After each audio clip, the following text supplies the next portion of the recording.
Okay.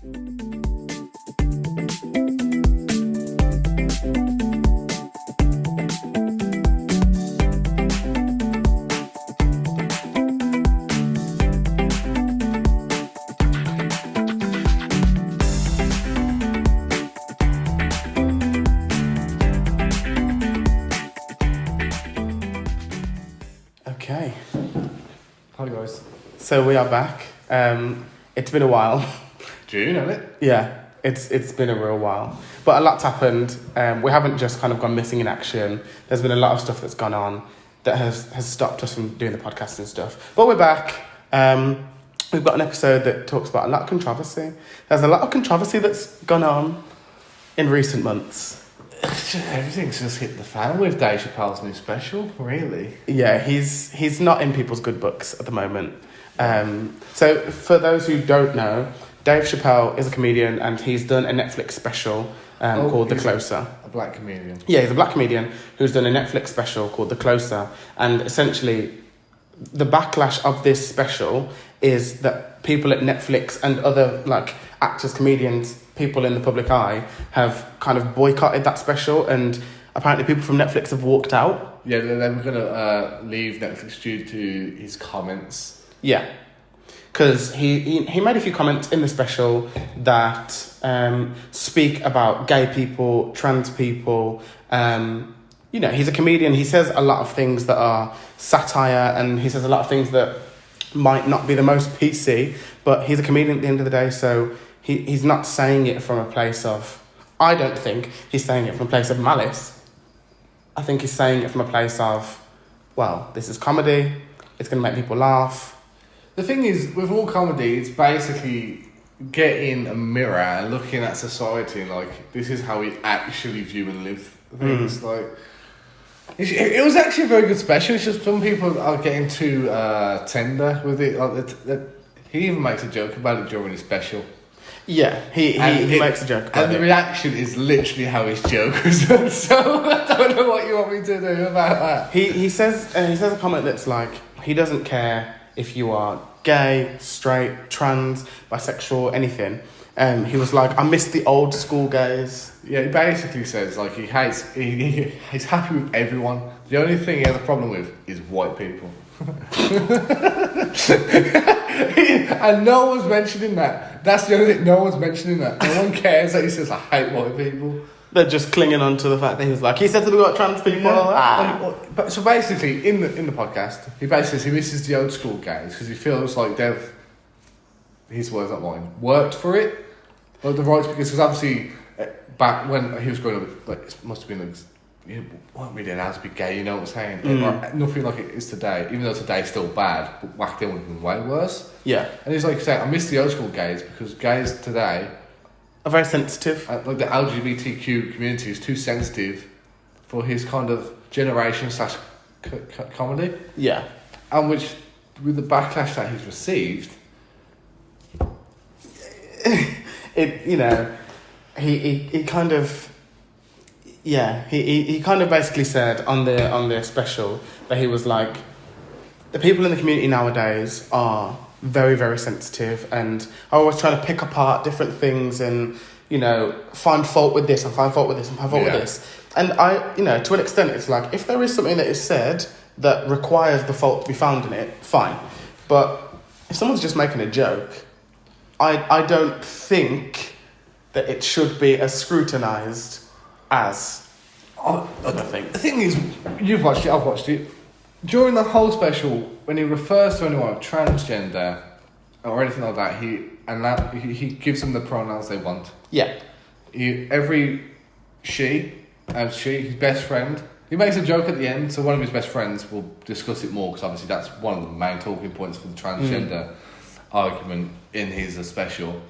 He says, can't wait to meet the daughter of his best friend who's transgender that killed herself and say, your dad was the best woman I knew.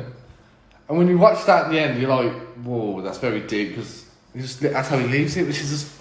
And then people were saying it's transphobic when really... But it's not transphobic because if you think... So, Caitlyn Jenner, for example, obviously, before she transitioned, was Bruce Jenner. But I think that Kendall and Kylie still call Caitlyn Jenner dad. Even though she's a woman, I think they still call Caitlyn Jenner dad. So, Dave Chappelle saying to this person's daughter... your dad was the best woman. And maybe the daughter only ever knew that person as dad. Yeah. So maybe saying to the daughter, actually, your dad was the best woman I knew, doesn't confuse them that much because although they are a woman and, you know, they identify as female, you know, the daughter probably knew that person as dad. Yeah.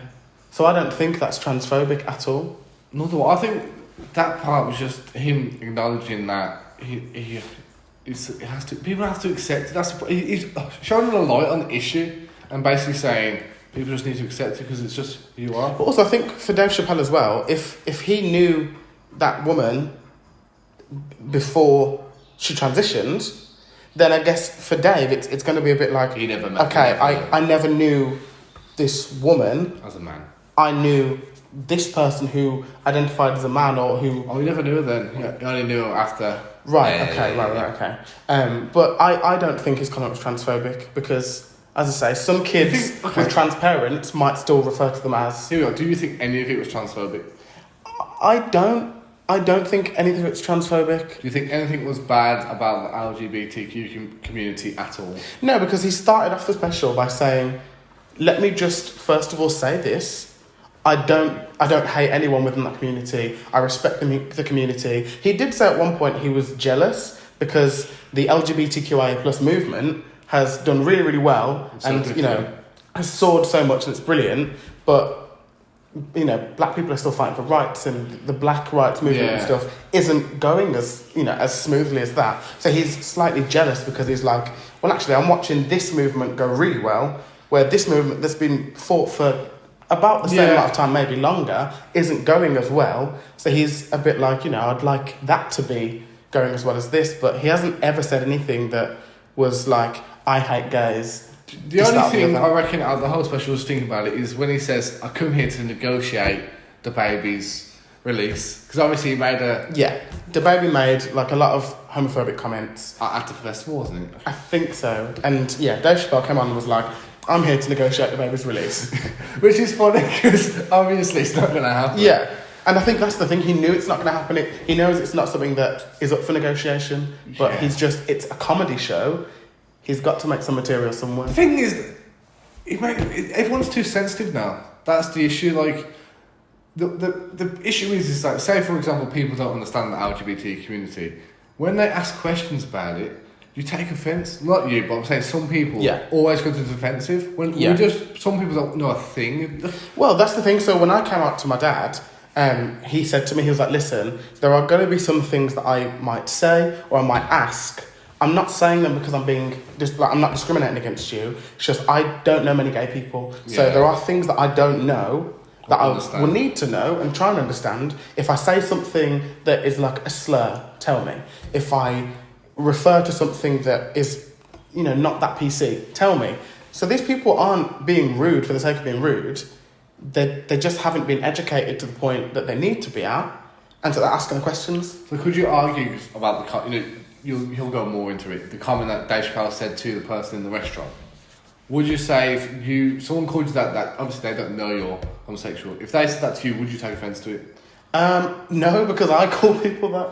Okay. And I find it funny, like... Would you like to expand? Yeah, essentially, Dave Chappelle was in a restaurant with his wife. There was a bit of an altercation with... During COVID? Yeah, during COVID. So a woman came over to the table and had no mask and was kind of like breathing quite heavily. You know, how you doing, all that kind of stuff. And he was obviously very visibly like, whoa, okay, come on. And a guy from another table started recording and Dave Chappelle was like, oh, you know, a lot of these people will do things and they'll get their phones out and because they're famous, they can try and see what they're going to say. If you record them, they're going to go crazy and stuff. And he did, you know, kind of go a little bit crazy. He did bite. And he proceeded to call this person a bitch ass. N-word. Bitch ass N-word. And this person then reacted like, oh my God, you can't say that. And when he did this, Dave Chappelle saw that his nails were painted, so assumed that this person was gay. Which, to be fair, I think that's one thing you could say, knock him down on, because he could just be a guy who just likes to... Yeah, you know, because straight men can paint their nails, you know, anyone can paint their nails. That's the only downfall, I think, the whole special, just that part. It's not just gay men that paint their nails, you know? So he did assume this person was gay, and so Dave Chappelle calls everyone that. He even said it in a special, he was like, I call everyone that. So it's not the fact that this guy was gay, we don't know if he was gay or not, but it's not just the fact that this guy was gay, that he said that, but that's what the guy thought. The guy stood up and looked like quite menacing and 6 all that foot kind of five, stuff. apparently. Yeah, 6 foot something and quite a big, beefy guy. And this person then proceeded to phone the police and said, Dave Chappelle was like, what? And the quote that he said was that gay people are minorities until they have to be white again. Which, you know, kind of makes sense. Because being gay is, you know, you're a minority and white people are the majority. So, you know, I guess the comment he made was... It's shining a spot on it. It's like, you want to be, for example, equal, but then as soon as something doesn't go in your favour, you're playing... All of a sudden that equality is... You know, I want this. I want to be superior to you. Playing up the trump card that I can't really argue against. You know, yeah. And obviously, with Dave Chappelle being a black man and also very famous, the police 9 times out of 10, not just because he's black, because he's famous, they're going to be like, you need to like leave. You know, calm down. Yeah. But so the thing is, though, Dave Chappelle. This is what I don't get. Dave Chappelle literally says, "I don't mind anyone, gay, straight, black, transgender, anything. I just hate white people." And no one cares about that. No one gives a fuck. A comedian literally says, I don't like white people. Because that's the only issue he has with people, white people. Yeah. I don't blame him. I'm saying nothing. But you see what I'm saying? Like, it's not meant to be deep thinking, he's a homophobic hate. Does he actually hate white people? No, he doesn't. But also, it's comedy. This is the thing, you know. It might not be to everyone's taste. It might not everyone is going to like that kind of comedy, and I get that. Some people are going to hear that and think, "Oh, that was a bit bad." But it's comedy. He's not. I think it's different if it's like in an interview. Yeah. If he was doing an interview and said something like that, and it came across as transphobic, it seems different because that's an interview where it's in like a real life setting. Yeah, a different environment. It's a different, and plus I mean, for example, I went to go and watch Jimmy Carr a couple of weeks ago at the Hippodrome. Yeah. He did a live show, and he makes a lot of like bad jokes, especially in his comedy shows. Yeah. But he's not been cancelled. He makes a lot of these jokes. Maybe he doesn't say them in the same way, or maybe he doesn't. Yeah. I don't know. Maybe there is something different about the way they deliver the jokes. But if Jimmy Carr were to make the same kind of jokes that Dave Chappelle made, he wouldn't be cancelled. They'd just be like, "Oh, it's Jimmy Carr. He's just being funny." I don't understand why it's okay for Jimmy Carr to make these kind of jokes and stuff like that. But then when Dave Chappelle makes these kind of jokes, all of a sudden there's uproar. I can't really talk about how LGBT community perceive things said by Dave Chappelle, because obviously I'm a straight white guy. Like, I've never had really anything stop me from doing anything, really. Yeah. But it seems to me, on face value, and even when you try to deep the situation, is that when he does speak about it, he's respecting everyone he's talking about, so you can't knock him there. He makes one assumption, which was the correct assumption. So it just seems to me that, like he said, he misses the old school gays because they have obviously had to work hard. Like Martin Luther King, that kind of generation have had to work for it, had to push forward, force. Yeah, because he even mentions in the comedy special about the gays who like were at Stonewall. Pioneers, yeah, the pioneers of the gay like movement and everything like that. He misses those kind of people because they've fought for their rights. Some of them were, you know, hurt and jailed and all this kind of stuff, fighting for their rights. And it feels like, well, the rights have been fought for now. So, you know what? Yeah. The thing is, to this day, it's no BLM and the LGBT community. They need to be not working together. You know what I'm saying? We all need to work as one to make sure everyone's just treated. It's not that hard. That everyone's treated the same. When you really think about it, like genuinely, what does it matter? The colour of your skin or what you want to do when you get home? Yeah. You want to go home to a man, woman, unicorn? I don't know. Whatever you want to do. I'd love to go into a unicorn. That'd be pretty cool. It doesn't matter because at the end of the day, as long as you, as long as you're a good person, it doesn't fucking matter what you do. A functioning member of society, don't care what you do in your spare time. Exactly. But you know, like I make jokes all the time that I'm very bad. Not on here, but you know, I made a few jokes before, got me in fights. You know, that one. But the most recent one is obviously the most recent joke I made is about the spiking epidemic in the UK because obviously it's Halloween season. I have a sister, so I said to her, she went out, and I think what happened to her? Oh my god, what happened to her? She went out. Send you a text. What happened? Oh no, so she went out and got groped, and I said as a joke, very dark joke, but it's my humour. At least she didn't get jabbed. Because obviously people getting jabbed. And she took massive offence to it, but I was like, that was just a joke. Like, I obviously know it's terrible. Like, yeah. The thing is, 71% of people that get spiked are women. And, like, it can happen as much in a house party than it does in a club. Like, yeah. And the thing is, what doesn't make sense to me, though, is I've gone out, they search you, as a lad, they search you so much in your wallet, your pockets and stuff. So how are they getting in? But I also don't think they do, like, not everywhere. I think maybe some clubs, they, like, for example, if you go to, like, Prism or something, they've got the metal detectors, everything like that. But there are some clubs that literally would just look at your ID and let you in. Really? Yeah, there are some clubs that just look at your ID and let you in. But it's like, I think what people want, and there's been petitions everywhere, and there's been people, like, boycotting nightclubs and things like that. I think what people want is they want every nightclub to do a thorough search, a thorough investigation into everything, because I know a lot of places will check girls' bags all the time, but it's like, okay, that's fine checking her bag, but then also check the lads, make sure that they've also been checked and stuff. I just don't, because everywhere I've gone out, bar like, say, snobs, they do a little pat down, but it's stuff. But I'm thinking, how do you have such bad game that you have to go out and inject a girl with some magical substance that doesn't even actually guarantee you anything? Yeah. It just puts mad stress on the girl. I think isn't there various things that get like... Yeah, so obviously these needles, not all of them are going to be clean. So these can also transfer things like HIV or AIDS, hepatitis B, hepatitis C, all of it. So the people that are going out to try and drug these girls by injecting them aren't realising that actually what they're doing is going to have a lot more long-standing effect on them, because if they were to jab that girl, fine, okay, they've injected her with the date rape job, whatever it is. But then it's like, okay, the thing is, that's another thing, it's not a date rape drug. There was a girl, I don't know if you've seen it in the news, but she was date rape drugged, and they found out it was just like MDMA, ketamine, a mix of stuff in just like a liquid. So they're not even fucking... But this is the thing, okay, let's say you do that for one night of your own pleasure, but you've then subjected that person that you've injected to a lifetime full of different trauma because she's been spiked and, had PTSD. All these happened stuff. But then also, let's say you injected her with something and she contracted AIDS or contracted hepatitis or something like that. So you're telling me that it's worth it? You're going to have one night of, oh yeah, look at me, boys, I've just done this. And you've subjected that girl to all of this trauma. I just don't understand what guy goes out there, with his boys, thinking, oh yeah, I'm gonna get this burnt, and just, I don't understand it, because I don't like. Obviously, I'm not a straight boy. I'm not really a laddie lad, so I don't understand. I understand that yes, it's nice they're pulling the club. It's nice to No, it's not. It's low key grim.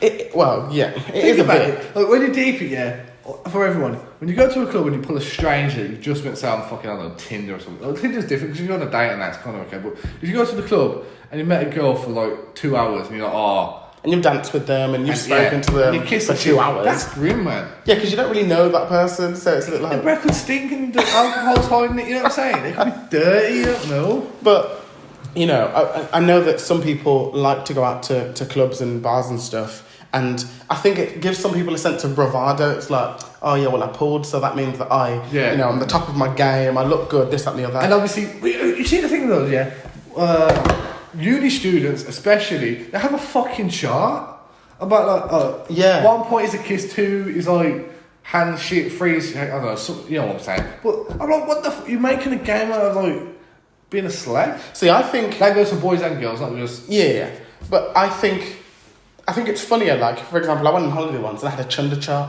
and that chunder chart is That like makes you go sense. out, you get drunk, whoever got sick first goes on the chunder chart. That's funny because it's like That's how it works. Well, that's how it worked for us. It was like you go on a night out, and whoever hasn't been able to hack the night out, you've had a bit too much to drink, you got sick, Tacky. you go on the chunder Tacky chart, chund. right? No, not even a tacky chund, just the chunder. Oh no, you got to do tacky if you go in long drinking sesh. No, but then you wouldn't go on the chunder chart because That don't because you're making yourself sick.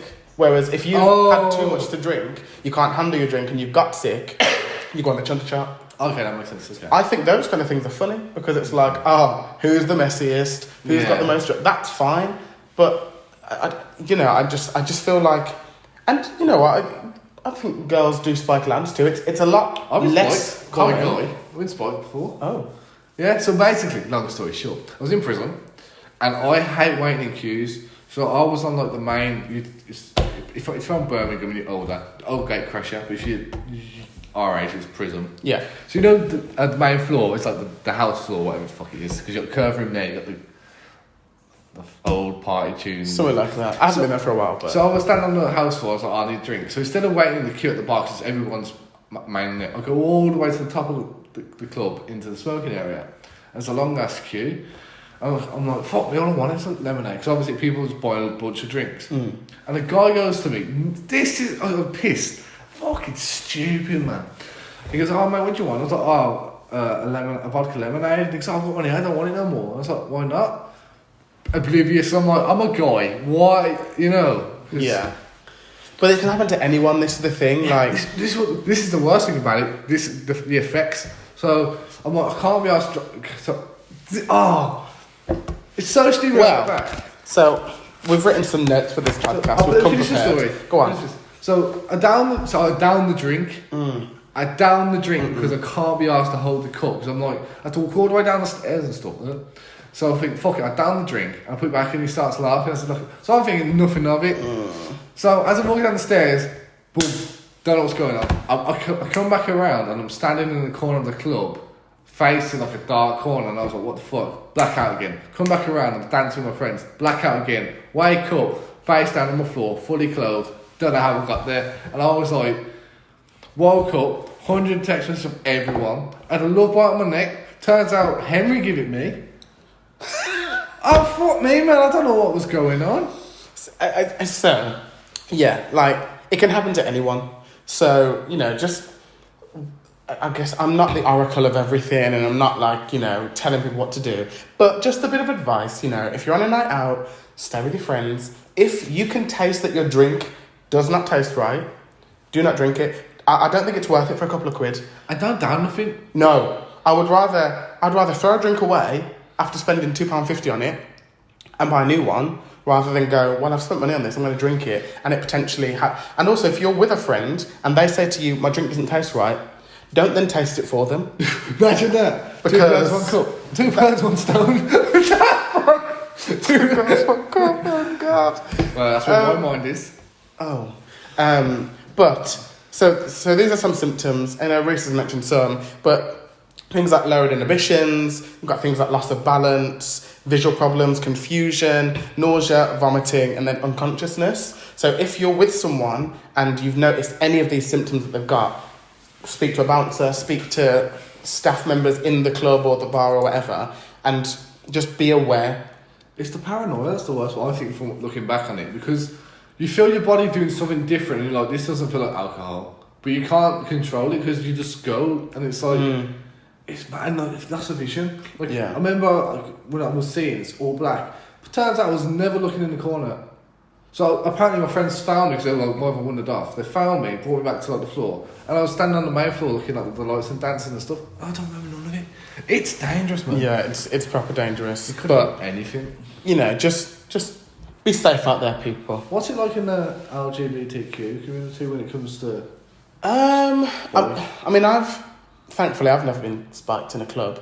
I don't know many people who have been spiked. Like, when I go to Gales or something, I don't know many people who have been spiked in the clubs. That doesn't mean to say it doesn't happen. Of course not. But I, myself, don't know of many people who have been spiked. What about groping? Thankfully. Groping, again... I've been groped. I've been groped before in a club. That's what I don't get. This is what I'm saying, roping and spiking. They should be treated as the same thing, because one is sexual assault, and one, I don't even know what you class. But one leads sometimes to sexual assault, because a lot of people that get spiked, again, they lose their inhibitions, they get confused and stuff. They'll be taken to someone's house or whatever, and then sometimes it can lead to sexual assault. Sometimes it leads to nothing. Sometimes it leads to just, them wake up the next morning with a bad head or whatever. But sometimes it does lead to sexual assault, and I think you're right. It should be categorised in the same way, because it's like, actually, these can lead to similar things. That's what I don't get, because people are just on about spiking now, which obviously is terrible and stuff, but the worst thing is groping, because you'll be there with your friends, for example, dancing, being a girl in this instance, for your friends and that. Some sleazy cunt comes behind you, squeeze you. What's the fucking point, man? Also, it then makes that person feel uncomfortable for the rest of the night, and I feel like they can't enjoy themselves because they're kind of looking around everywhere. They're like, "Oh God, is that going to happen again? What's going to happen now?" I have a question for girls. If you this podcast, so say if a guy is walking past you in the club, where can if you're standing in the way, can he push at your lower back or middle of your back or something like that? Or does he have to push himself? Because I always struggle when I'm walking through somewhere. I guess what I do, and I know it's different for me because I'm a gay man, but what I would do is tap on the head and go, "Oh, excuse me," because that's not sexual. I know it's still touching someone. Yeah, but you get your feelings hurt there, because you do that sometimes, I just want to get past you. No, but at that point, if they've given you that look, just be like, "I need to get past, excuse me," That's what I would do anyway. You say that, this is what you actually just get the fuck out of the way, you're going to get sick. But that's kind of the approach that I take. Yes. But I know everyone's got different approaches. I know different people do things differently and stuff. Yeah. But for me, I feel like the most neutral way to do it is just like tap them on the shoulder. "Oh, excuse me, can I get past?" See, when you're pissed or in a rave and you got no time doing that. It's different when you're drunk, because I know that people can not think about things or stuff. I know it's not an excuse, but because TikTok got help. Because I look on TikTok, because obviously you get loads of shit. Some girls like it when you push the back in. Someone's like, "Oh, don't touch me," and then some are like, "This, like you said, it's tap." I don't know which one. I just don't know. It's a confusing word, because there's no one way in it.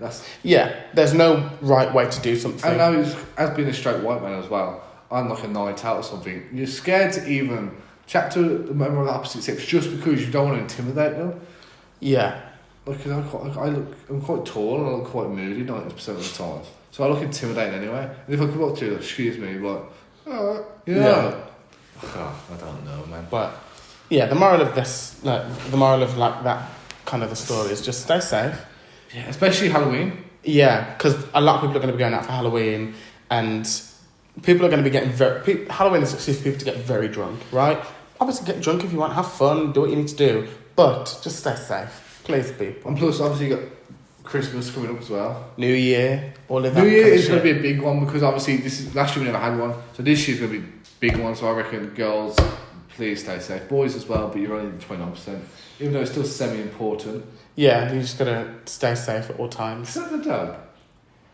Is that the dog that's opening the door by the handle? Sorry.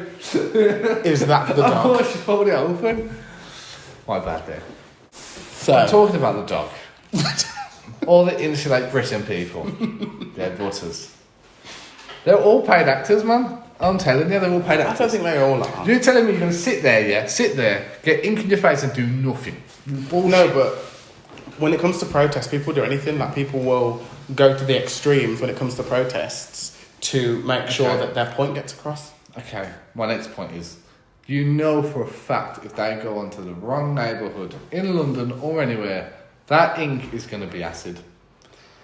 What do you want to happen then? Do you really think people are going to feel sorry for you? Because no one will. Well, there's a lot of people that I saw one the other day getting tied with their own banner. I saw that, yeah, to the gate. I don't feel sorry for them. If someone's coming up to you and if you're essentially blocking a part of the road and obstructing people from doing their, like, one time an ambulance didn't get through. But I can't lie to you. If I needed to go to the hospital and see someone at the family or anything, and you're in the way, you're not going to be in the way for long. I promise you. Well, this is a lot of people's approach. They're like, "I'm in a car. You understand that? I'm in a car. You are a human. Cars don't go to hospital. Cars don't go to hospital." A lot of people are in that kind of mentality of, "I am going to run you over right now." I don't care what the repercussions are. And, you know, I saw another clip the other day of a guy who I think had a job interview or something. Yeah. And he was like, well, I've lost the job interview now. I've lost the job now because The HGV. I couldn't, yeah, the HGV. He was like, I couldn't get to where I needed to be at the right time because of these people. So I've now lost this job. But when you think about it though, okay, just, they're demonstrating against like fucking emissions or some bollocks like that. You're stopping cars from driving, that's causing more emissions. Yeah, because, you know, and I honestly think it's a fucking government employee to pass some fucking shit fucking rule to stop peaceful protests. But I saw on, I think it was Good Morning Britain or something, there was one of the people that was part of the protest that was sat, you know, being interviewed. Yeah. And I think Susanna Reid was like, so is your house insulated? You're fighting for Insulate Britain, is your house insulated? And the guy was like, that doesn't matter. And the other person that was like, well, it does, because you're protesting against this, you're doing all these crazy things, but your own house isn't insulated. So how can you sit there and protest this? It'd be like me protesting for Black Lives Matter and then going out and doing all this racist shit. I don't know, I'm trying to think of an anecdote. So it's like going to Black Lives Matter event, then going to a white supremacist event. Yeah. Pointless. It's like, what? It's like, well, you're counteracting your argument here. If you want to be seen to be doing good, you have to also actually be doing good. You know? Yes, exactly. And I don't know. I love the part is when they drag them away and no one just spawns out of nowhere. Yeah, someone was like, someone put on Twitter or TikTok the other day, it was like, what is making me laugh is the fact that they kind of tag team each other. So, yeah, one person gets like subbed out, and then the other one's like, right, my turn now, I'll do this shift. The thing is, they're all older generation, and their argument is, I want a future for my kids. Global warming happens anyway, lovely. It's just slightly faster than we expected. But also, as you said before, you stopping the cars on the road is going to cause global warming even faster because these idle cars are putting emissions into the atmosphere. And doing fuck all, yeah. Whereas if you just allowed them to get through, they'd be at the destination that they need to be quicker, they'd stop their car quicker, less emissions. And you know what I'm saying? And there's a fucking petrol as well. Let's talk about petrol. Oh my god, that was crazy. Still crazy, see the prices. The prices are now crazy, but at the time when there was the petrol shortage or whatever it was, there was no shortage. There was no shortage of petrol. It's just scaremongering. Someone said it, and then it spread like wildfire. Honest to God, when I went to, because I actually need petrol that was driving and stuff. When I went to the pumps, it was all older people that are indoctrinated by the fucking news. I promise you. Like, look, this is gonna go way left now, yeah. Look what happened with fucking Biden. The geezer's a Mongol. I told you Trump back then. I'm telling you now, Trump is going to run again and going to fucking win because you let Biden come in and he's a Mongol. Why are you talking to me about letting Biden go? I'm not American. That's what I'm leading to. Everyone on the older generation and these woke people of our age, they don't have a fucking clue. Fuming. Well, on that happy note, don't cunts. I think I've said everything I need to say. I'm in the wrong generation. That's my final take. Ain't it? I don't. I've got no comment. You're in a medium generation. I can deal with that. Fucking shit. But yeah, as we said at the start, you know, we have been away for a while, but shit happens and... We're getting YouTube videos. Yeah, we'll be starting YouTube videos. They're not going to be very good to start off with. Yes, they will. So just let us know what kind of things you want us to do, what kind of things you want to see. I'll happily sit there and rant. Got a lot of shit to rant about. You know, there might be some like challenges or... I'm trying to just deflect. I'm really just trying to deflect from everything that he says. But yeah, just let us know what kind of things you want us to do. And also please subscribe, like, listen, share the video, share the podcast. Don't listen actually. Don't waste your time.